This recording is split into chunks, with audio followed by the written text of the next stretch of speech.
Assalamualaikum warahmatullahi wabarakatuh dan salam sejahtera. Nama saya Anira binti Azri. Saya berumur 11 tahun dan bersekolah di Sekolah Kebangsaan Tanjung Lumpur. Hobi saya ialah membaca buku kerana saya percaya bahawa membaca adalah kunci ilmu dan kejayaan. Seperti kata pepatah, membaca jabatan ilmu, ilmu sulur kehidupan.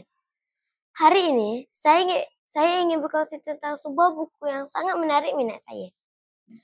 Buku ini bertajuk Ensiklopedia Sejarah yang membawa saya menyelusuri sejarah dari zaman purba hingga zaman moden.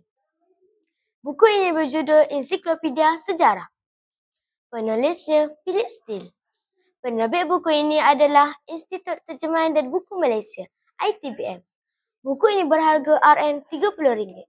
Buku ini menceritakan tentang sejarah Malaysia sejak zaman lampau, bagaimana tamadun berkembang, serta tokoh-tokoh yang penting membentuk dunia hari ini. Seperti kata orang bijak, bangsa yang melupakan sejarah umpama pokok kehilangan akar. Oleh itu, kita perlu mempelajari sejarah supaya kita tidak akan mengulangi kesilapan yang sama dan dapat menghargai nenek moyang kita dalam membina tamadun yang hebat. Keistimewaan buku ini ialah buku ini mempunyai banyak keistimewaan yang menjadikannya menarik dan mudah difahami. Antaranya ilustrasi berwarna-warni yang menakjubkan, dihiasi dengan gambar dan ilustrasi berwarna-warni, menjadikannya pembelajaran lebih menarik dan mudah difahami. Peristiwa sejarah dengan lebih jelas. Susunan bab sistematik. Setiap bab dalam buku ini disusun mengikut kronologi peristiwa sejarah, menjadikannya lebih mudah difahami oleh pembaca. Fakta sejarah yang menarik mengandungi banyak fakta unik, seperti bagaimana manusia zaman dahulu mencipta peralatan memburu dan bertani. Kehebatan tamadun besar seperti Mesir Purba, Empire Rom dan dinasti China. Peristiwa penting seperti revolusi, perindustrian dan perang dunia. Sebagaimana pepatah Melayu mengatakan, tak kenal maka tak cinta, kenali sejarah bukan minda. Buku ini juga memberikan pemahaman yang mendalam tentang kepelbagaian budaya serta kepentingan dan keharmonian dalam dunia moden. Mengapa saya suka buku ini? Saya suka buku ini kerana ia membuat saya berasa sangat gembira, seolah-olah saya seperti seorang pengembara masa. Dengan membaca, saya seolah-olah saya dapat menjelajah ke zaman lampau dan menyaksikan sendiri peristiwa-peristiwa hebat dalam sejarah. Seperti kata bidalan, ilmu di dada, cahaya di jiwa.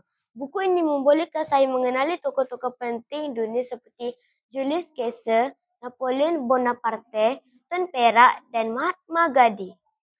Menghargai pelbagai budaya seperti seni bina piramid Mesir, falsafah Yunani dan ciptaan kertas oleh masyarakat China.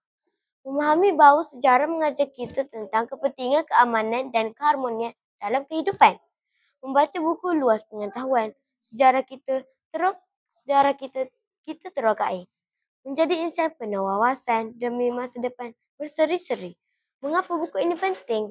Mengenali tokoh-tokoh hebat, saya dapat mengenali pemimpin yang banyak menyumbang kepada dunia.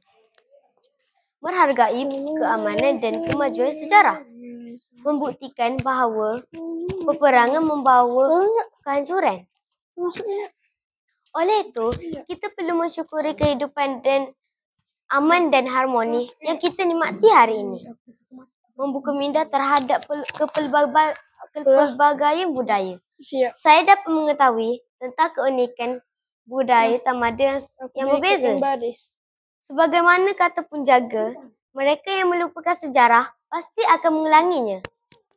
Oleh itu, sebagai generasi muda, kita wajib mempelajari sejarah supaya kita dapat membina masa depan yang lebih baik. Kesimpulan, saya sangat mengesyorkan buku ini kepada semua rakan-rakan yang ingin menambah ilmu pengetahuan. Buku ini bukan sahaja menarik dan informatif, tetapi juga memberikan inspirasi kepada kita semua, kita untuk lebih menghargai sejarah dan warisan dunia. Sebagai penutup, izinkan saya berkongsi satu pantun. Membaca buku tambahkan ilmu. Dunia luas dapat diterokai. Janganlah malas, janganlah jemu. Ilmu berguna sepanjang hari. Marilah kita menjadikan membaca sebagai amalan harian. Ingatlah, ilmu itu ibarat lautan. Semakin dalam diselami, semakin banyak rahsianya. Sekian sahaja daripada saya. Terima kasih atas kesediaan mendengar perkongsian saya. Wassalamualaikum warahmatullahi wabarakatuh.